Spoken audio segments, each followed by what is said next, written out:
Hey guys, and welcome back to my channel.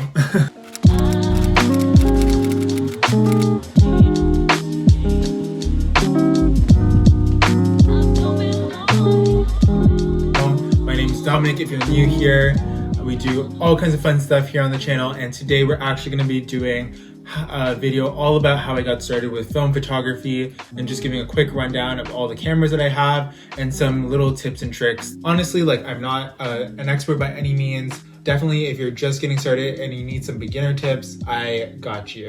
Gotcha, bitch! This is actually my third time filming this video, but let's hope that the third time is a charm. I would say that I've been literally taking photos since I was about 5 or 6 years old. That's when I got my first ever camera, which coincidentally was also a film camera. I actually still have it. Oh, let me see if I can find it actually. Yeah, this was my first ever camera. I believe it's like broken now. I was a kid, I break things. I would take this around with me everywhere, and ever since then I've always loved taking photos and just like photography in general. Literally my nickname growing up was Cover Up because I would always be hiding behind the camera. I just really love the idea of documenting and like capturing all these memories that you can like look back on. And then by the time I got into high school, I started taking it a little more seriously, as like one of my teachers was like, oh, like your photography is actually really nice, like maybe we should enter into like a couple like film contests. So I did that. As that continued, I kind of fell off your photography aspect of it, but I really was into Instagram as soon as that came out, also in high school. So I began shooting myself, and then through that also taking other photos again. And then one of my friends was like taking film photos, and it was really, really cool. And they were like, you should take film photos too. So I actually ended up going to Value Village and picking up my very first film camera, which is the Canon Snappy Autofocus. This is such an easy and simple camera. I do say it's a little bit on the heavy side and it's a little bit big and bulky. However, this like is so durable. It gets the job done, and I cannot complain about this camera. I have had it for about, I would say about 3 years now. It has lasted me and it has stood the test of time. I've had so many other cameras like this, and they've either broken or I've lost them, or like something has happened, or I just like don't like how it like makes the film look for whatever reason, or like they're just not as easy to use. They don't have like flash, timer, and it's like not as easy to load. Like this one is super straightforward. You literally just open the back here, load your film, press it, it winds it up for you, take all your pictures, it rewinds it back for you, it does everything for you. Really just getting into this first camera really allowed me to just test the waters, really experiment, not have to worry about like too much of the technical aspects. I started playing around with like different film stocks and like honing my eye and like what kind of shots I wanted to take. And so I was doing that for about 1.5 years, almost 2 years. And then I actually got this camera, which is the Olympus Zoom 80. You guys saw on the channel when I first got this for my birthday last summer, and I've wanted this camera for about 1 year before I actually got it. So I was really excited. It has zoom capabilities, timer, it's like fully like all the like functions and functionalities in it are super great. The only thing that I complained about this camera was that when I took pictures with it, I would always have light leaks and stuff like that ruin some of my shots. So although I loved this camera and how easy it was and how small it was, I just kind of always went back to the tried and true Snappy app camera because of those like little technical issues. In fact, almost 5 months later,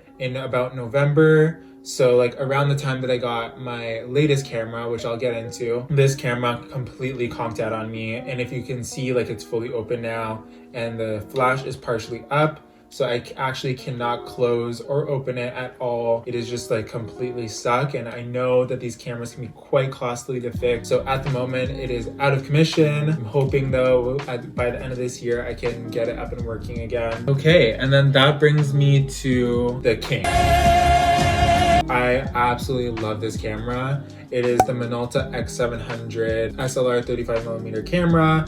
I really love this, and I know that it does have a Canon digital strap on it, but I just really like how comfortable this is and like how thick the strap is. Damn, boy, he's thick! Compared to some of the other ones, so I just kept it on. This camera is super easy to use. and it's a great first SLR film camera, I would say, because it has priority mode, which means that you really don't have to worry too much about your settings other than like the ISO and stuff like that. So you just really like can go out and shoot. You learn how to focus and like manage your shots, learn how to actually load an SLR camera, which was something that was new to me. It's very similar, but there's a little kinks and stuff like that. Remembering to like rewind your film every time. You can play around and like tweak things so much more on this camera than you can do on the little point and shoot cameras, that I've been able to create some really cool shots. And I really hope that you guys have been enjoying them as I have been enjoying taking them, because I really love this camera and what I've been able to create with it. Again, like this is still an entry-level camera. It's in that same category with the Canon A1 kind of vibe, and I have a friend that has the Canon A1, I believe, and he likes that. And I just personally prefer my Minolta X700. I've also shot on the A1. It's just personal preference at the end of the day.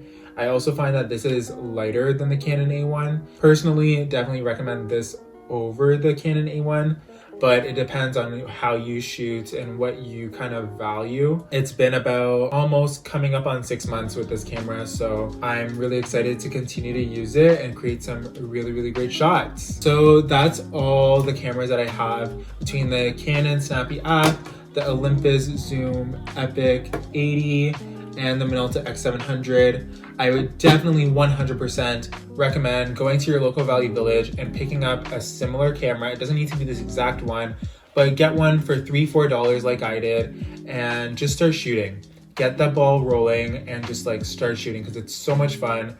It can be quite an expensive hobby, but starting off with something from Value Village, super cheap, $3 or $4, and then definitely I would honestly probably skip over a mid-level camera, which I would say would be the Olympus Stylus 80. I find it just like not enough bang for your buck, I would say. So I would just like, as soon as you get comfortable with this, and I mean like literally as soon as you get comfortable with this, that's my biggest thing. I kind of regret shooting on this for as long as I did. I wish that I switched over in like 3 or 4 months.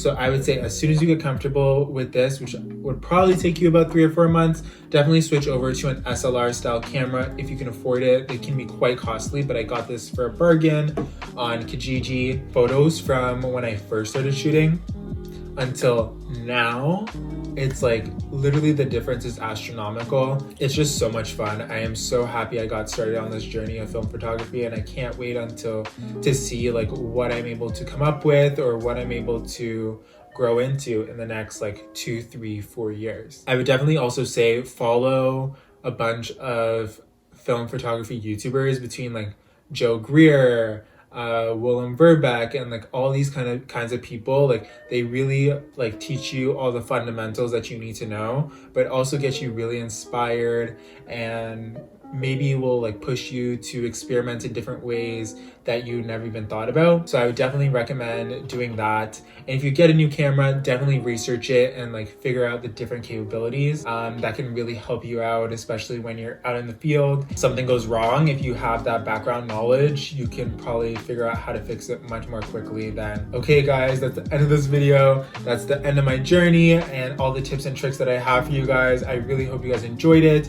If you did, give it a big thumbs up and comment down below how you got started with film photography, or what you're thinking about getting started with, what camera you want to get, all of that fun stuff. Leave them down below. I would love to know. And don't forget to subscribe for more content just like this, and I'll see you guys on the next one. Bye guys.